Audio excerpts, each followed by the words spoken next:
టెక్కల నియోజకవర్గం రావివలస పంచాయతీలో రాష్ట్ర తెలుగుదేశం పార్టీ అధ్యక్షులు టెక్కల శాసనసభ్యులు కింజరపు అచ్చెన్నాయుడు గారి ఆధ్వర్యంలో సుమారు 70 కుటుంబాలు వైకాపాను వీడి తెలుగుదేశం పార్టీలో చేరారు.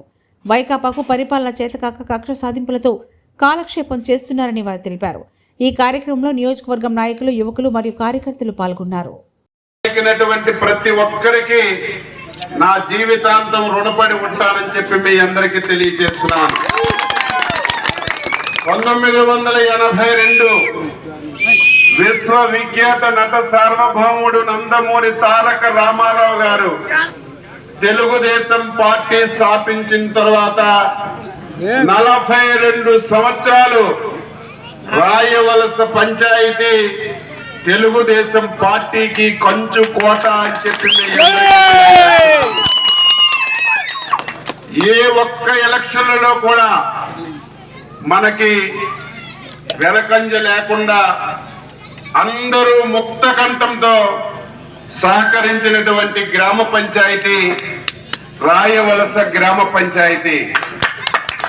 దురదృష్టవశాత్తు 2019వ సంవత్సరంలో వైఎస్ జగన్మోహన్ రెడ్డి గారు రాష్ట్రమంతా తిరిగి ఒకే ఒక్క అవకాశం నాకు ఇవ్వండి, ఈ రాష్ట్రాన్ని నేను ఉద్ధరిస్తాను, ఈ రాష్ట్రంలో సమస్యలు లేకుండా చేస్తాను, అడిగిన వాడికి అడగని వాడికి ప్రతి ఒక్కరికి హామీ ఇచ్చి ఆశ చూపించి 2019లో మాత్రం రాయవలస పంచాయతీలో తెలుగుదేశం పార్టీకి కొంత నష్టం జరిగింది. మళ్ళీ ఈరోజు ఇంటింటికి వెళ్ళాను, ప్రతి ఒక్కరిని కలిశాను.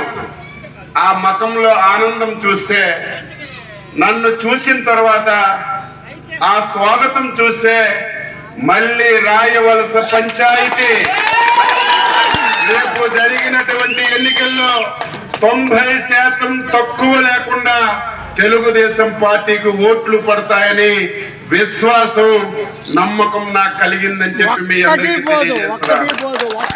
ఈ గ్రామం నా సొంత గ్రామం. ఈ గ్రామంలో సమస్యలున్నా నాదే బాధ్యత, ఈ గ్రామంలో అభివృద్ధి జరిగినా నాదే బాధ్యతగా నేను భావిస్తున్నటువంటి వ్యక్తిని. ఈరోజు గ్రామం అంతా తిరిగాను. ఏదో రాయవలస గ్రామానికి అభివృద్ధి ఏదో జరిగిందని చెప్పి అనుకున్నాను. నేను చేయనటువంటి పనులు ఏవైనా చేసి ఉంటారని చెప్పి నేను భావించాను. ఆ రోజు నేను మంత్రిగా ఉన్నప్పుడు జరిగినటువంటి అభివృద్ధి తప్ప కొత్తగా ఒక్క అభివృద్ధి లేదు.